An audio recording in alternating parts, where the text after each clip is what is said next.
Greetings everyone, and welcome to Anime Night in the Dojo. Today's featured show, My Dress Up Darling, Season 2. Yep, My Dress Up Darling, Season 2, Episode 4. Welcome back to the dojo. I'm Ryu. That's Age. We're back for more Anime Night in the dojo, and, well, you guys see what that is? That right over there is the face of them realizing that Amane is hot as a guy. Full-on hot guy Squidward right there. we didn't mention that last week, but we came to that realization, like, hold on. We didn't make the he's hot joke. I can't believe we've done this. But, again, just for anybody looking for just the reaction section, the link to that is always down in the description and or the first pinned comment. So if you see that, that's there. So just want to keep putting that out there for people that are looking for that. But anyway, as for this, I believe the next major thing is like a school thing. So we haven't had like a lot of like school stuff in this show yet. It's mostly been just Gojo and Marin like outside of class. So I remember there was a fairly, it wasn't huge, but there was a school related like mini arc kind of deal. I still have not found the time because this week it sucked to like kind of go back and just kind of like refresh on the source material chapters that is this season. So hopefully I can get to that this week. But yeah, I just want to make sure that not really make sure, just kind of like see like how like what they've added, like what if they've removed anything, but it doesn't feel like they've removed anything. Just kind of like reshuffled some stuff which hasn't really mattered at all. So yeah, I'm ready for the shenanigans, and again, just before I have to go into full just base for Shield Hero. So anyway, let's go ahead, push some buttons, and see what's up with this week. So we'll get the timer stuff set up for stuff over on Patreon, and then YouTube will be back right after the edit for review and discussion. So here goes something. Well, alrighty then. I found the frame I was looking for before we got started here. So we talked a little bit about the episode a little bit there at the end of the reaction, but I wanted to start with this. And this I do remember from the source material. It's this guy from the class being drug into the source material that they were talking about for this this cosplay. So I do remember the couple of panels from this guy and his sister dragging him into it and this. So I'm glad they did this because it was funny in the source material and it's funny now. So props to them for bringing this guy in for that. But yeah, I mean, this is pretty much everything we want out of the beginning of this like the school cultural festival arc for what they're doing with this. Not that it's a huge arc. I think it's probably only going to be this episode. The next one, maybe the episode after that. It wasn't like a huge amount of time in the source material, like a couple chapters tops. But yeah. Still, like we mentioned at the end of the reaction, for the anime, what they're doing to fill some of that not dead time, but just for the anime, they're going hard on the in-universe just source material. In this case, it was the President Host Club anime, which also had a manga, an anime, and it also got a live action apparently in the universe that we got to see. So, but again, we got like a solid 5 minutes of this episode was just them showing the source material as its own thing. So this author did have certain references to the in-universe source material in My Dress Up Darling, the source material, like manga, light novel, whatever it is. But it wasn't to this extent. So they definitely went the extra mile for the anime to just really go into it and just tell a bunch of like short stories for each one of these things. And even more so than season one. Like the biggest thing we got in season one was like the Magical Girls anime, that had like the most like source material stuff, but we still got like that Arrow game that they were cosplaying for Shizuku-tan, that kind of thing. But already in this season, we've gotten massively more for each source material thing. Like that's how we kicked off the season, was like the Casino Heist Girls, that kind of thing, that had its own whole like major skit, and the same thing was with this. So that's what we talked about. We're probably going to keep seeing this as the series goes on, to just kind of fill out the time, because it's one of those things where it's a solid addition for the anime, and it means that they'll be able to like fill out the episodes with just more stuff. Yeah.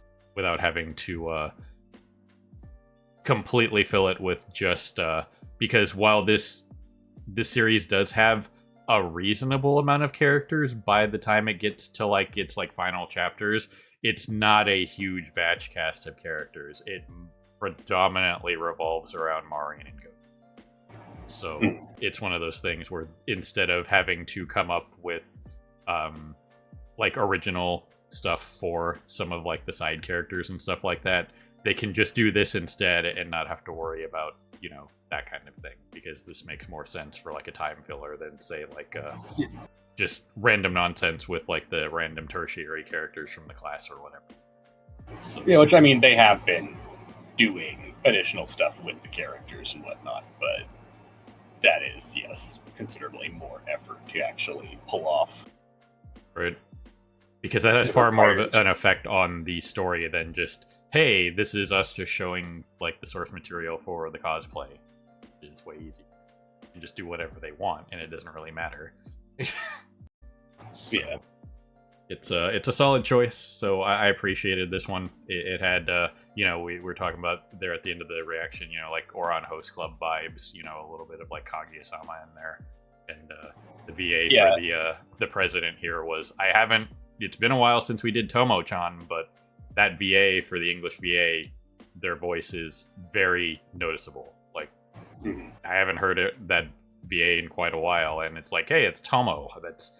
We heard her yelling enough in that show. I'm gonna freaking recognize her voice because it's very unique. So it's been a while since we've heard the English VA for her. So yeah, from what I remember, she's not actually that like big of a VA. Like when we looked her up during Tomo-chan, and like she had only done like a dozen or so things, and most of them were relatively minor. Right. But either way, that was neat. But yeah, I mean, this was one of those classic things, classic situations. Yeah. They're doing a good job, like bringing more life to the in-universe like cosplay inspiration. So yeah, once again, this is basically just Ouran High School Host Club if Haruhi wasn't the main character, and instead it was one of the customers, and the customer knew about Haruhi. Right. So, I mean, hell, we got pretty much just like the cliff notes for that entire series in this episode. So, yeah, that was very impressively done, including the lineup of guys. They went the extra mile. I didn't think they were gonna stop. They just like, all right, we got like 3 of them, and then it's like 3 more guys later. I'm like, we're gonna get the whole lineup of dudes at this host club. What's happening? So again, they did a good job with this to just kind of like bring more of that to the cosplay and stuff like that.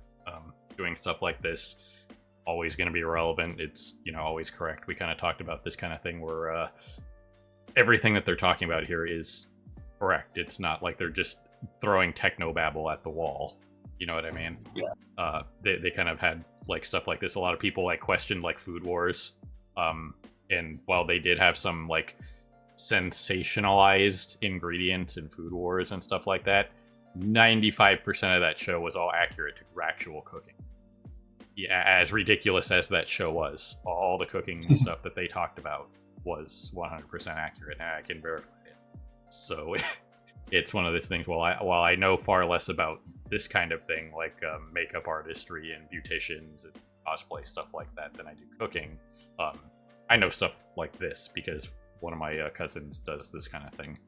But it's just it's nice that they're accurate in their portrayals, and they don't just try to Brian Griffin it. You know what I mean? They don't try to sound like they know what they're talking about. They actually know what they're talking about. So I think fact checking and being true to whatever you're portraying is important. Because if you're not, then you're just going to get called out and look stupid. Yeah.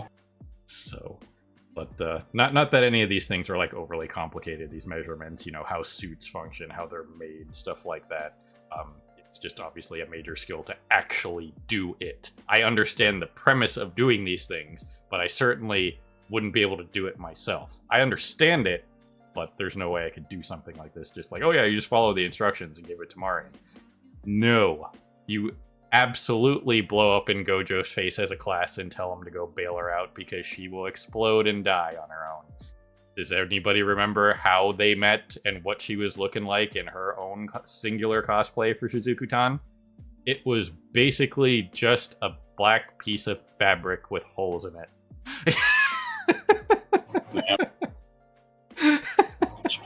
Well, which is how a lot of anime cosplay end up turning out. Yep. Because it's a lot more difficult than people think. It's one of those things where it's like, oh yeah, I could do that. And I just look at people and I'm just like, if you can, I'll be impressed. It's just one of those things. No matter what it is, you can look at something and say, oh yeah, that's easy. A lot of times in situations like this, like I've like talked to people, like I've used like the NASCAR reference before. Like people are like, oh, they're just driving in circles for hours. All right, get in a full fire suit, be in like literally 110 to 150 degrees for like 4 to 5 hours with bare minimum air and G-forces hitting you, and see if you can handle it if you're completely out of shape. Because a lot of those drivers in the summer lose 10 to 15 pounds in 4 hours. The average Joe is not just going to jump into a car and be able to do it. Same thing with this. If you're going to probably end up like Marion. You know what I mean? Without some kind of formal training. That is just how it is with any of this stuff. You can't just pick something up and be a savant at it. Are there people that can do that? Absolutely. But you can't just look at something and go, oh man, yeah, I can do that. That's no problem. You're probably more than likely going to end up like Marion's first cosplay. So, yeah, you gotta appreciate the people that have the talent to do whatever their respected profession is. It's that simple. But I did mention this at the end of the reaction there too, was I'm really getting tired of people being reasonable. This is insane. Where's all the assholes? I don't understand. What crazy, bizarro reverse world are they living in where the entire class is reasonable and nobody's a dick? I can't stand this. This is insane.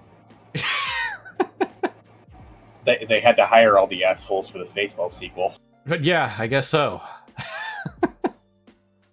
I mean, obviously, I'm just kind of being a little facetious. It's very refreshing to see, like, an actual full group of people being reasonable and not jerks and being completely understanding and just being decent human beings. I don't know. I deal with stupid on a daily basis, and it drives me nuts, and I hate that that's the norm. But I'm kind of glad that these kind of shows exist and kind of like hopefully inspire people to not be the way, you know, just full Michael Scott. I hate so much about the things that you choose to be. So just, it's one of those like be better situations. And that's what this kind of like narrative is pushing, is just, oh man, reasonable people. You know what I mean? Just don't be a dick.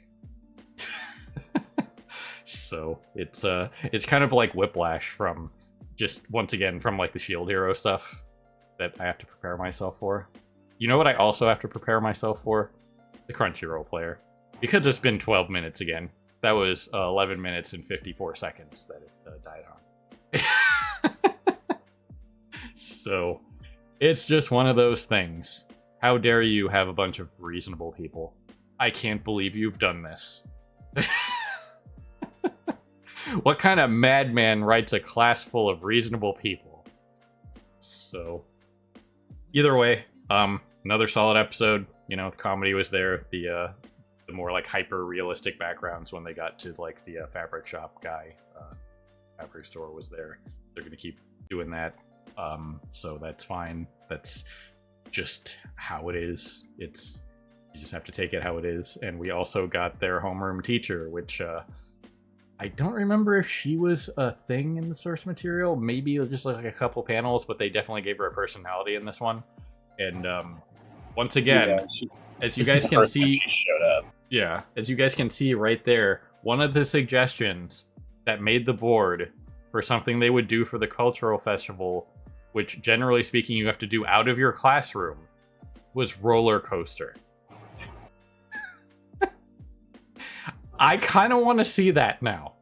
I want to see a roller coaster in a traditional classroom, and somehow they pull it off. Yeah, it's one of those things where, like, you always know whenever you make people take a vote that there's going to be some portion of them that don't take the vote seriously, and you can definitely see that with the class of, like, them all putting together, like, oh wait, this is a competition, I probably should have voted more seriously. Yep. I mean, that's pretty standard fare, like most school festivals and stuff like that, especially in Japanese culture from what we've seen, especially in just like any kind of like media reference. They're ranked in some way by like how many like customers they got, or how many like walking traffic they got if it was like a like an art exhibit, like they did that in Nagatoro, that kind of thing. Like the president in Nagatoro got like the most foot traffic because of her personality in her art. So yeah, generally speaking, a lot of the things is like it's just like a competition. It's like a friendly competition to promote people to do better, basically. Just, you know. Yeah, people are naturally more invested in a competition than they are in well, we're just doing this to do this. Yeah, so it's just one of those things. But yeah, it's humans are naturally competitive. Indeed. So I do think they did a good job with that. The rest of the ideas were pretty standard fare, though, for stuff that you would see at like a school festival. You know, cross-dressing maid cafe, saw that in Comey. A shooting game that's kind of traditional, like just, you know, standard fare. Okay, roller coaster, whatever. Casino, yeah, why not? Something like that you could do out of a classroom. Haunted house, you see those all the time at school festivals. Russian roulette, takoyaki, which they're doing. I made the Persona 5 reference with Akechi. That's where we saw that plenty of times. A bakery, yeah, sure, just any kind of thing. Sweet potato desserts, another kind of food stall. You could put whatever food stall you want on there. You know what I mean? It's just, yeah. Whatever you want to do food stall wise is another like classic school festival thing. Yeah, generally, like, the three main, like, stereotype food festivals are maid cafe, haunted house, or a food stall. Yep. So, either way, again, another solid episode. I'm glad they kind of, like, brought some, like, serious personality to the teacher and stuff like that, even if she might not be around. But, yeah, the other major thing was Gojo got outed in this episode. Real bummer. Because even reading this situation, like, it's just like they're sitting in class, they're talking about it openly, and Gojo does not realize the train that is coming for his face in like 0.5 until it actually happens, and it's just like the entire class turns to him, and it's just like, oh yeah, Gojo does that. And, you know, I mean, being the loner that he is, that's how it ends up, is, oh man, now everybody knows. Yeah, like, there are the few members of the class who know from, like, Maureen's friend group, who have only actually just recently found out themselves, like, within the last, like, month or so, but they're in the know, and so, but the rest of the class still doesn't know, because once again, he's just still spent his entire school life under the impression that he's weird and no one should ever find out about his hobbies. Yep. So, there you have it. The hilarity was there. The one thing I will say about their class, though, that is kind of interesting to me is they didn't have a lot of generic background characters.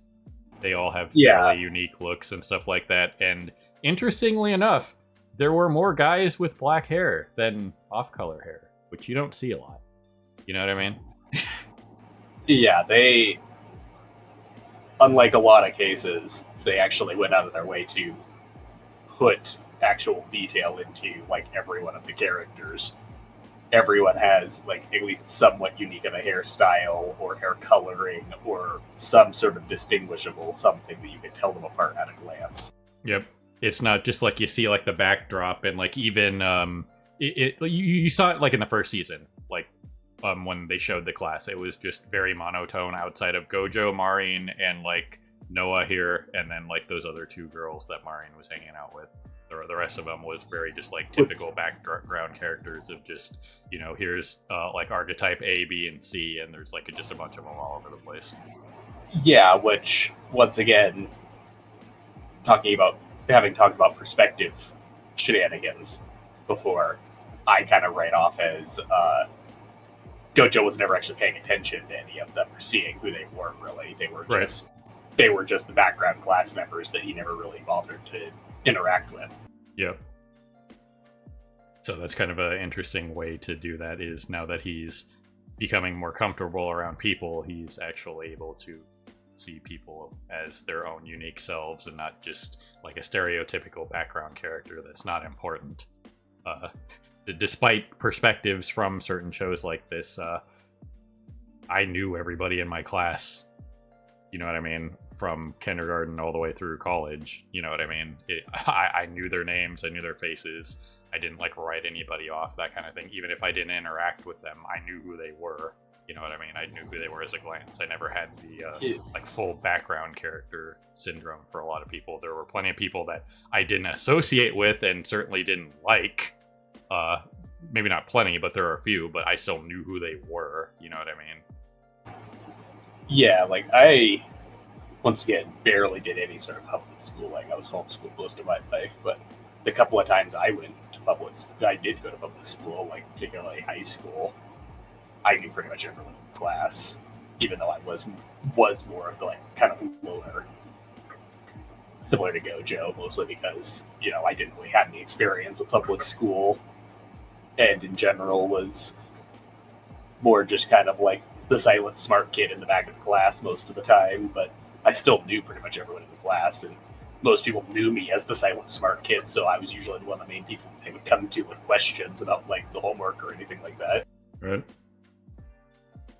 So yeah, again, another solid episode. They're doing a good job with like the in-universe like cosplay inspiration, stuff like that. And we'll be getting more into the class stuff, so that should be cool, and looking forward to that. I just hope I have time to I need to brush up on this actual source material for my Dress Up Darling, not the in-universe stuff, obviously, because I have to make that distinction so that people know what I'm talking about.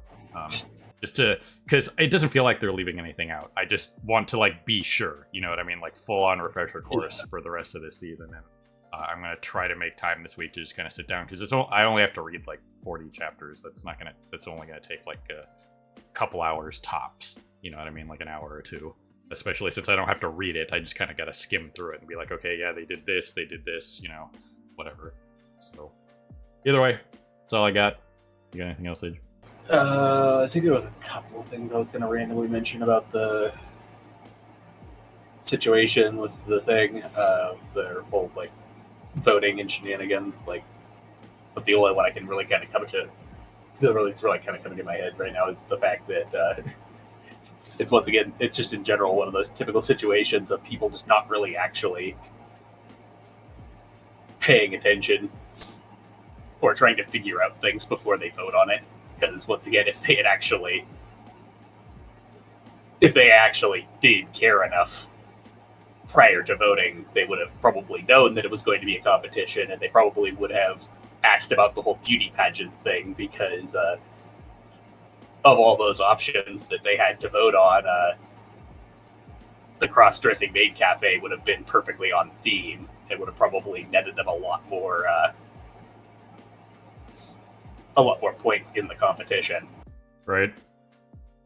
But as it stands, I guess the the beauty pageant competition is just kind of like a one-off thing that everybody's doing. So Well, yes, every class is taking part in the beauty competition, but the theme of the beauty competition being cross-dressing means they would naturally get more foot traffic from the people there because they're on theme with the actual event. right. So yeah, just one of those things. But I think that's kind of like an interesting teaching moment of don't jump the gun. You know what I mean? Get all the information that you can out of a situation before you make a hard choice on whatever it is you're doing. You know what I mean? Yeah, and that's probably what the teacher was doing there with the whole joys of teaching line. So, anyway, ladies and gentlemen, people of YouTube beyond, however you're watching, we always appreciate you stopping by and hanging out with us here in the dojo from our anime night in the dojo. And this was My Dress Up Darling, Season 2, Episode 4. So, have a good morning, evening, afternoon, whatever it is for you. Have a good one. See you next time. Hey everyone, Victoria here. If you enjoyed the video, please consider pushing those like and subscribe buttons. Your support is greatly appreciated. Thanks again for your time, and we hope to see you again in the future.